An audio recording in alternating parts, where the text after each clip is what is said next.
Rewari today, खबरें जो सबसे पहले पहुंचाए आप तक। SSP global jobs, the first job consultancy of Haryana. रोजगार दिलाए, बेरोजगारी भगाए। नमस्कार, मैं शीतल चिरर आप सबका स्वागत करती हूँ रेवाड़ी टुडे में। विश्व दृष्टि दिवस पर रीति आई केयर ने आयोजित किए गए कार्यक्रम में बच्चों को किया सम्मानित। आज मॉडल टाउन में स्थित रीति आई केयर हॉस्पिटल में विश्व दृष्टि दिवस का आयोजन किया गया, जिसके मुख्य अतिथि बतौर रूप पर हमारे युवा नेता और समाज सेवी राजवीर यादव मुख्य अतिथि के रूप में शामिल रहे। डॉक्टर हरपाल ने हमें आंखों से संबंधित जानकारी और उनका समाधान बताया। डॉक्टर हरपाल और राजवीर ने विजेताओं को दृष्टि चिन्ह देकर सम्मानित किया और इस कार्यक्रम का मंच संचालन दीपिका ने और डॉक्टर गायत्री की देखरेख में यह कार्यक्रम आयोजित किया गया। राजवीर यादव पिछले 8 सालों से रीति आई केयर के साथ जुड़े हुए हैं, जो निःशुल्क कैंप की सुविधा प्रदान करते हैं। आइए दृष्टि दिवस पर आयोजित किए गए कार्यक्रम की कुछ झलकियां हम आपको भी होते हैं। जो लोग आंख दान करते हैं ना, तो जो किसी दूसरे पेशेंट को लगाई जाती है, तो वो वाला काम भी हमारे हॉस्पिटल में होता है। मैंने अभी तक ऑलमोस्ट 15,000 सर्जरी कर ली है टोटल पिछले 10 सालों में। इसके बाद आते हैं हम आंख के बारे में थोड़ी जानकारी जो सबको मालूम होना चाहिए। एक तो ये समझना है कि भगवान ने 2 आंखें दी है, तो दोनों की इंपॉर्टेंस है, ठीक है। तो दोनों का ध्यान रखना है, ये नहीं सोचना है कि एक से काम चलाते रहेंगे, एक तो कोई बात नहीं पड़ी रहेगी। तो भगवान ने अगर नाक एक दी है और आंखें 2 दी है, तो कुछ सोच के दी है ना, तो 2 क्यों दी है? जब हम एक आंख से देखते हैं तो डेप्थ परसेप्शन नहीं होता है, डीप नहीं दिखता। तो आंख इसकी करनी है, डेप्थ परसेप्शन, ठीक है। नॉर्मली आंखों को ध्यान रखने के लिए क्या करना चाहिए? अगर आपकी आंखों में कोई प्रॉब्लम नहीं है तो आपको कुछ नहीं करना, ये समझना है, ठीक है। और मेनली जो आंखों की सेहत के पीछे फैक्टर होता है वो जेनेटिक होता है। जैसी भगवान बना के आपको देगा वो वैसी ही रहेगी।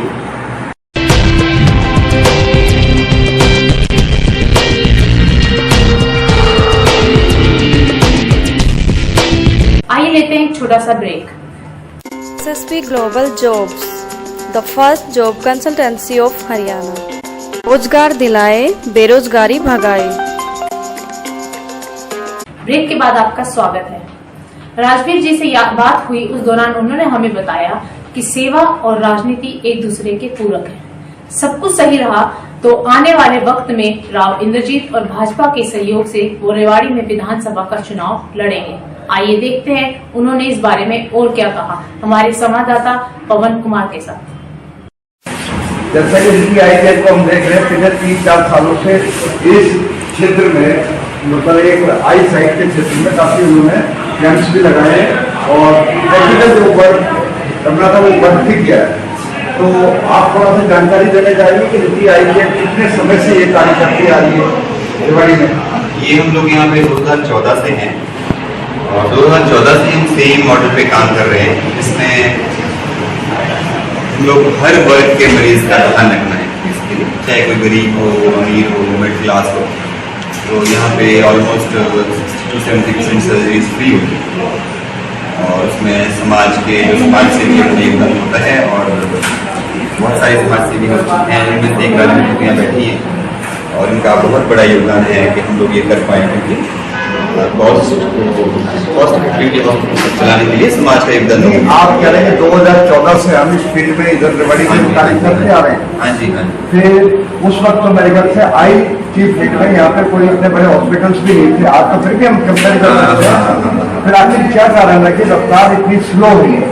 नहीं, ऐसे रफ्तार तो स्लो नहीं है, मतलब हमारे नंबर्स तो बहुत अच्छे हैं, लेकिन हम लोग शायद मार्केटिंग सिस्टम में ज्यादा नहीं है, अदरवाइज हमारे नंबर्स तो सोशल में ज्यादा है, मार्केटिंग में मार्केटिंग हमारे आपको मिलेगी कभी भी। तो जो आपका ट्रीटमेंट होता है मोतियाबिंद का, उसमें आप किस तरह की मशीनरीज का यूज करते हैं? लेजर टेक्नोलॉजी का करते हैं या मैनुअल करते हैं? पेको करते हैं, जो लेटेस्ट चल रहा है पेको टेक्नोलॉजी, दूरबीन से आप बनाते हैं पेको मशीन के साथ।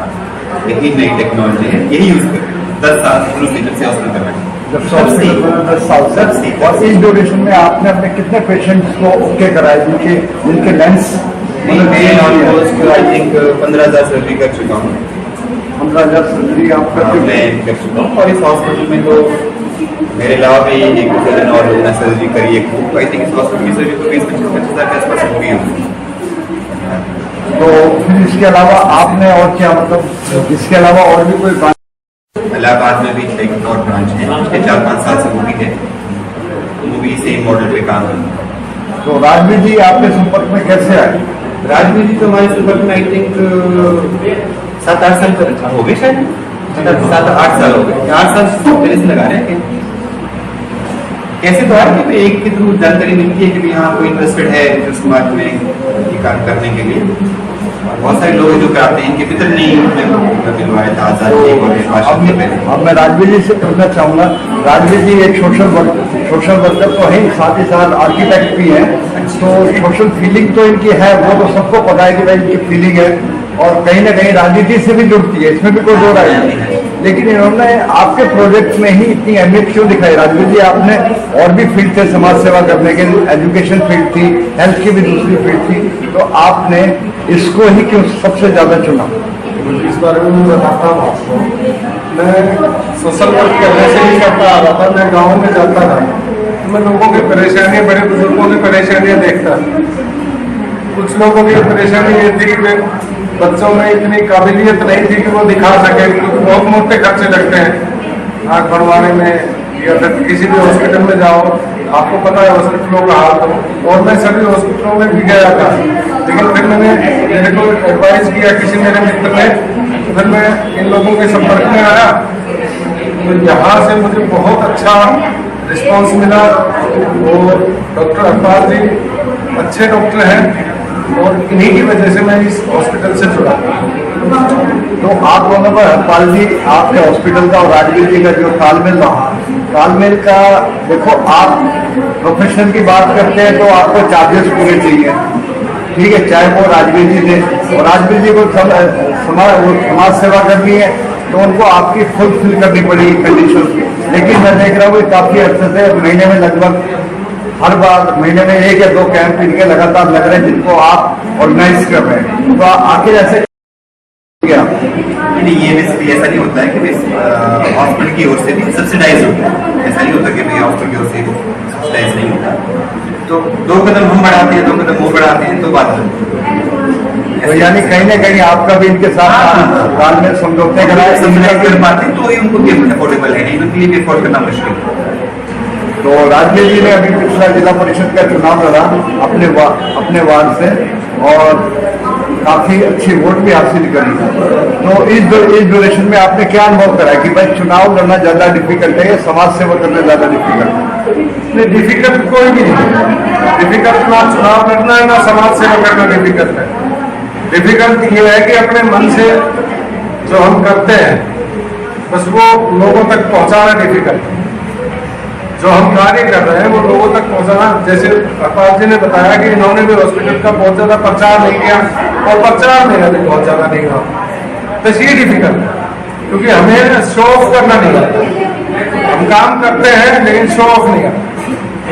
तो अभी जैसा कि अभी इलेक्शन हुए थे 2 साल पहले जिला पार्षद के, तो इलेक्शन के बाद भी लोगों को ये अंदाजा था कि भाई राजवीर जी चुनाव लड़ रहे हैं इसीलिए इस क्षेत्र में है और समाज सेवा कर रहे हैं। लेकिन आपके बाद आपने चुनाव के बाद भी इस सिलसिले को जारी रखा, समाज सेवा के सिलसिले में जारी। मैं पिछले 8 साल से ये कर रहा हूँ, तो उससे पहले तो मैं चुनाव नहीं लड़ा।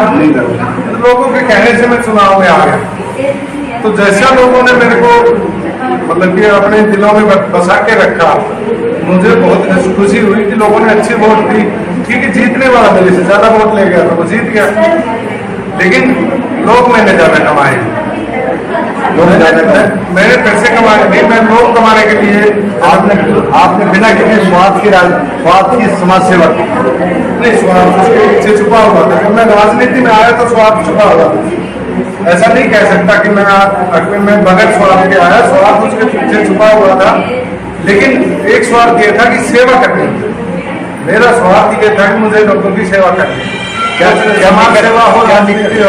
क्या निकट भविष्य में भी आपका राजनीति में जाने का विचार है? बिल्कुल, अगला चुनाव लड़ने का मेरा विचार है 100%। अगर पार्टी ने और राहुल गांधी ने आदेश दिया तो मैं बिल्कुल चुनाव लड़ूंगा। कौन सा चुनाव लड़ेंगे? एमएलए का लड़ेंगे? विधायक का चुनाव सीधा मैदान में उतरेंगे? जी बिल्कुल उतरेंगे। विधायक का चुनाव लड़ेंगे और भाजपा उम्मीदवार के रूप में उतरे। भाजपा उम्मीदवार के रूप में उतरेंगे और राव इंद्रजीत के आशीर्वाद से उतरेंगे। आप पब्लिक को क्या संदेश देना चाहेंगे आप? इस पब्लिक को मैं यही संदेश देना चाहता हूँ कि जो पिछले 35-40 साल से एक घर बना हुआ है, उन्होंने आप आकलन करो कि रेवाड़ी को पीछे धकेलना है, रेवाड़ी को आगे वो कभी नहीं लेके आए।